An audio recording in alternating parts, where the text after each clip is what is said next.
공매도 금지로 92만 8천원까지 올랐던 에코프로는 10일 68만 5천원에 마감했습니다. 32만원까지 올랐던 에코프로 BM도 23만 3천원으로 하락했어요. 두 종목은 공매도 금지 첫 거래일 상한가를 기록했으나 며칠간 급락으로 상승분을 모두 반납했죠. 결국 공매도 금지 조치는 일일 천하로 끝나고 말았습니다. 개미 투자자들은 정치권을 압박해 공매도 금지 조치를 이끌어냈는데요. 이번엔 국내외 주요 증권사를 압박하고 나섰습니다. 공매도 세력과 결탁해 주가를 인위적으로 끌어내리려고 한다는 이유에서죠. 에코프로 실적 발표 후 나온 국내외 증권사의 부정적 보고서가 시장에 영향을 미쳤어요. 하나증권은 이날 에코프로 목표 주가를 기존 55만 5천원에서 42만원으로 하향 조정하고 비중 축소 의견을 유지했는데요. 하나증권이 에코프로에 대한 매도 리포트를 낸 것은 지난 8월 초 이후 3개월 만이에요. 골드만삭스도 전날 에코프로 BM의 12개월 목표가를 12만원으로 제시하고 매도 의견을 유지했는데요. 양심은 있는지 에코프로 BM 주가가 긍정적 시나리오를 가정하고 있다고 강조했어요. 노무라증권도 에코프로 BM 목표가를 기존 35만원에서 29만원으로 내리고 투자 의견을 중립으로 하향했습니다. 하나같이 2차전지 주가를 끌어내리려는 악성 리포트들이죠. 이런 보고서들은 개미 투자자들을 분노하게 만들었습니다. 공매도 세력이 숏 커버링을 위해 매도 리포트 등을 동원해 주가를 인위적으로 끌어내리고 있다고 반발하고 있죠. 리포트를 쓴 김현수 하나증권 연구원을 에렉이라고 성토합니다. 하나증권 계좌를 해지하자는 게시글도 잇따르고 있어요. 김 연구원은 지난 4월 에코프로 과열을 처음 경고하는 보고서를 냈을 때도 공매도와 결탁한 세력이라며 집중 공격을 받았습니다. 개인 투자자들은 공매도 금지가 일일 천하로 끝난 이유가 시장 조성자와 유동성 공급자들에게 빠져나갈 구멍을 만들어줬기 때문이라고 생각합니다.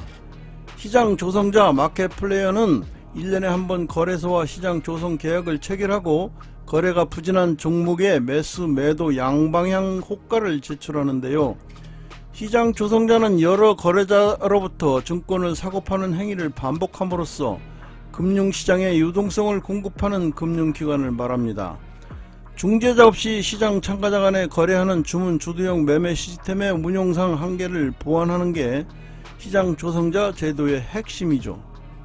시장 조성자 제도는 1999년 파생시장에 처음으로 도입됐고 2005년 증권시장으로 확대되어 2015년 증권거래세 면제 조치로 본격적으로 활성화되었는데요. 시장 조성자에 참여하는 증권사는 거래 및 청산 수수료, 증권거래세 면제와 함께 시장 조성 수수료 등의 인센티브를 받습니다. 더구나 공매도 금지 기간에도 공매도 거래가 가능하고 여러 규제에서 예외 적용을 받기 때문에 개인 투자자들 사이에서 비판이 나오는 이유입니다. 증권거래소가 지난해 2023년 12월 29일까지 계약한 시장 조성자는 미래셋증권, NH투자증권, 신한투자증권, 이베스트투자증권, 신영증권, 교보증권, 하이투자증권, 그리고 외국계 증권사 IMM 등 9곳입니다. 이들은 코스피 288개, 코스닥 503개 종목에 한해 유동성을 공급하기로 계약했는데요. 시장 조성자는 유동성 공급 목적의 공매도가 지금도 가능합니다. 이들이 공매도가 가능한 이유는 근본적으로는 업팅룰 문제인데요. 지금 공매도를 주도하고 있는 게 유동성 공급자 LP와 증권사 집단입니다. 한국거래소에 따르면 주식시장 조성자 거래 규모에서 보듯이 올해 1분기부터 4분기까지 시장 조성자의 일평균 공매도 금액은 0원이에요. 올해 주식시장 시장 조성자 일평균 공매도 규모가 이미 제로였어요. 원활한 호가 공급을 위한 공매도를 아예 하지 않은 것이죠. 이 표를 보면 시장 조성자로서 2023년 한 해 동안 하나도 일을 하지 않았어요. 그런데 시장 조성자에게 업팅룰을 예외로 인정하는 특권을 줄 이유가 있을까요? 그런데 이건 무차익 공매도를 했거나 아무것도 하지 않았거나 둘 중 하나입니다. 시장 조성자 제도는 거래대금이 작은 종목들에 한해서 유동성을 공급해 주자라는 취지예요. 그런데 최근 상황에서는 무차익 공매도를 했으면 불법이고 아무것도 안 했다는 것은 시장 조성자는 필요가 없다는 말이에요. 업팅룰이란 공매도를 할 경우 직접적인 가격 하락 방지를 위해 직전 가격 이하로 공매도 호가를 낼 수 없도록 하는 제도인데요. 본인 소유 주식이 아닌 차입 주식, 즉 대주를 바탕으로 매도할 때 시장가로 매도할 수 없다는 것을 의미해요. 다시 말하면 주가를 떨어뜨리면서 주식을 팔 수 없도록 공매도 호가를 직전 체결가 이상으로 제시하도록 제한하는 것입니다. 예를 들어 A전자 주식의 직전가가 49,000원이라면 공매도 호가는 49,050원, 49,100원 등 49,000원을 초과하는 금액으로만 제출해야 하는 것이죠. 2020년까지는 시장 조성자가 업팅룰 예외를 인정받았으나 그해 정부가 대대적으로 불법 공매도 적발 시스템을 구축하면서 시장 조성자의 업팅룰 면제도 폐지됐었어요. 시장 조성자도 업팅룰을 적용받게 된 것이죠. 그러다 2022년 다시 업팅룰을 면제했습니다. 그러면 무리하게 호가를 내려서 공매도를 친 게 시장 조성자는 아니다라고 볼 때 유동성 공급자 LP들이 이틀간 공매도 물량을 쏟아냈다는 말인데요. 결국 공매도 금지를 한시적으로 하는 목적은 기울어진 운동장을 고치자고 하는 것인데 시장 조성자나 유동성 공급자들은 그럴 생각이 전혀 없다는 말이죠. 가격을 떨어뜨리기 위해 만든 상품인 2차전지 인버스 ETF에서 손해가 너무 많이 나니까 인버스 ETF를 하루 만에 폐지하게 되면 주가 조작으로 걸릴 수가 있다.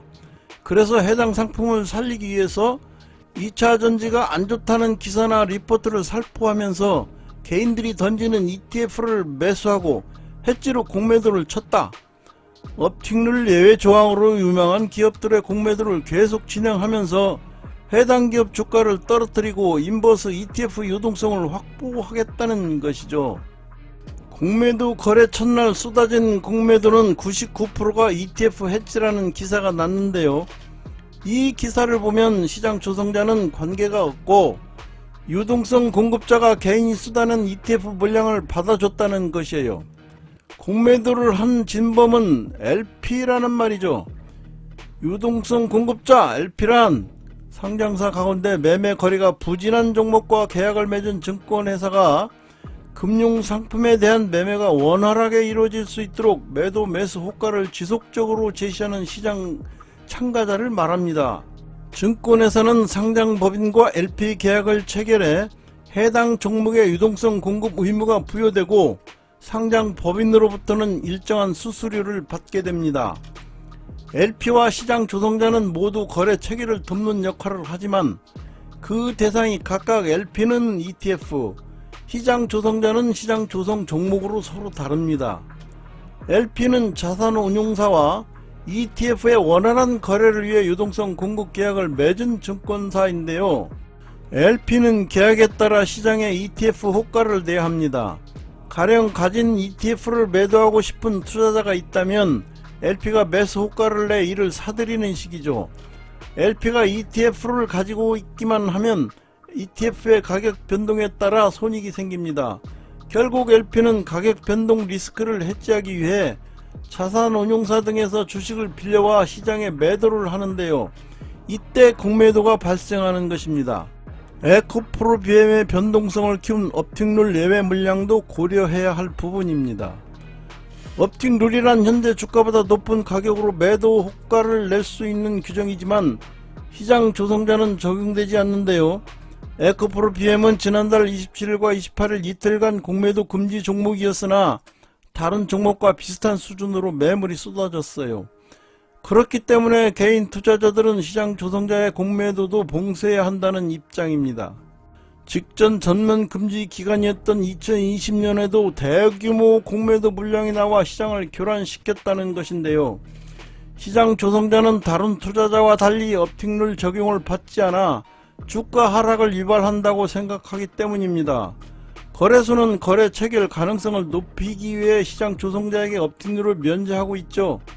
그런데 시장 조성자들이 제도 취지를 어기고 거래가 많은 종목까지 공매도 한다고 의심합니다.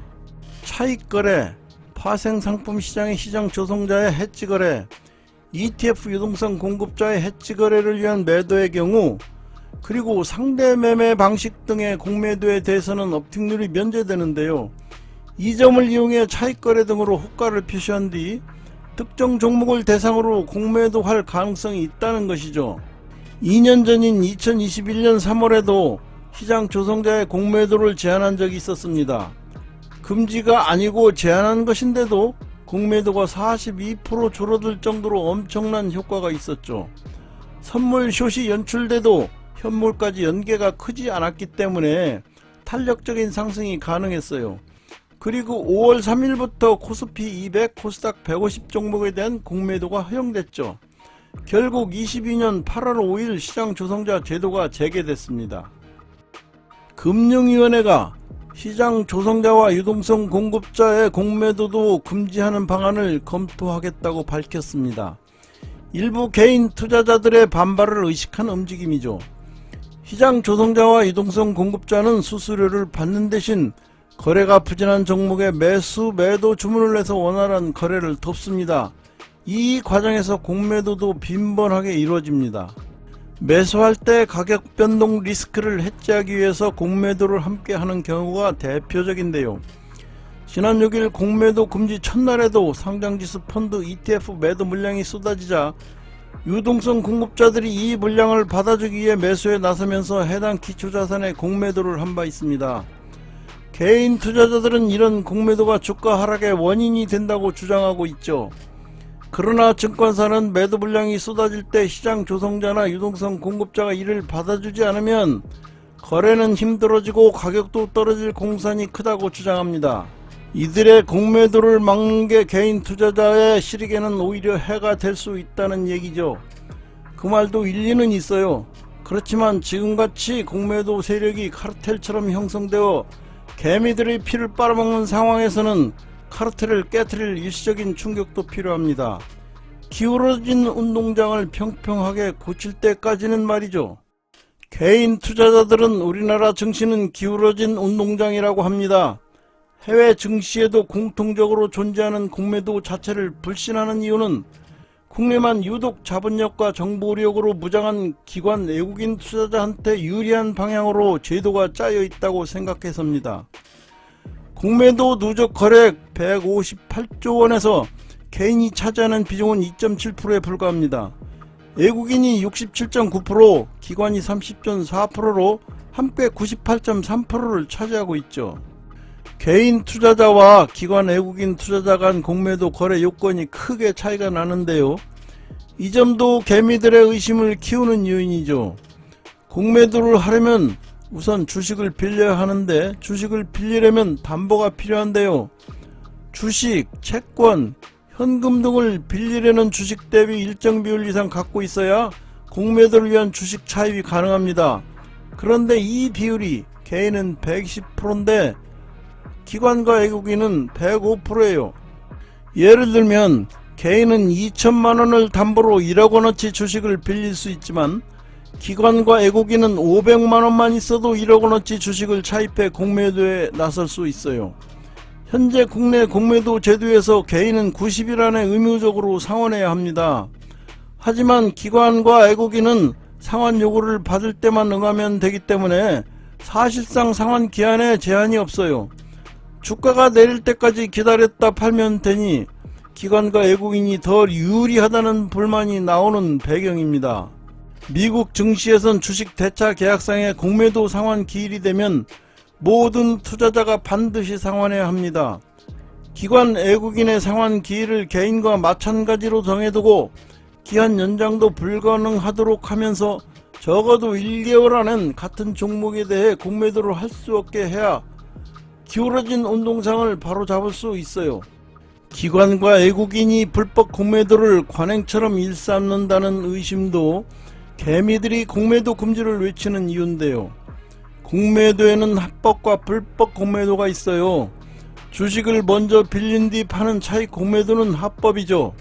그러나 주식을 빌리기도 전에 갖고 있지도 않은 주식을 팔겠다고 주문을 넣는 무차익 공매도는 불법입니다. 어떻게 갖고 있지도 않은 주식을 팔 수 있냐고요? 주식을 팔겠다는 매도 주문은 증권사가 접수하고 한국거래소가 처리하는데요. 그런데 증권사도 거래소도 주문자가 주식을 빌리고 주문을 내는 건지 빈손으로 주문을 내놓은 건지 실시간으로 확인할 길이 현재로서는 없어요. 주식을 차입하는 대차거래 기록은 여택걸재원 등이 들고 있는데 매도 주문을 처리하는 증권사 거래소와 예결원 간 전산이 연결되어 있지 않기 때문이죠. 그나마도 예결원이 확인할 수 있는 건 국내 일부 기관 투자자의 대차거래 정보뿐이에요. 국내 공매도 거래 60% 이상을 차지하는 외국인 투자자는 예결원 대신 에퀴랜드라는 민간 회사의 대차거래 정보를 보관하는데요. 금융당국이나 국내 증권사가 이 회사에 요청하면 차익거래 여부나 규모를 확인할 수 있지만 이를 실시간으로 확인할 수 있는 전산은 갖춰져 있지 않습니다. 하루 최소 수백 건에 이르는 공매도 주문에 상응하는 대차거래 내역을 일일이 요청해 확인하고 매도 주문을 내는 것도 현실적으로 어렵다는 게 당국과 증권가 설명인데요. 외국인이나 기관 투자자의 경우 빈손으로 매도 주문을 냈다 하더라도 실제 결제가 이루어지는 거래일 후 이 영업일 안에만 주식을 빌리면 감쪽같이 넘어갈 수 있는 것입니다.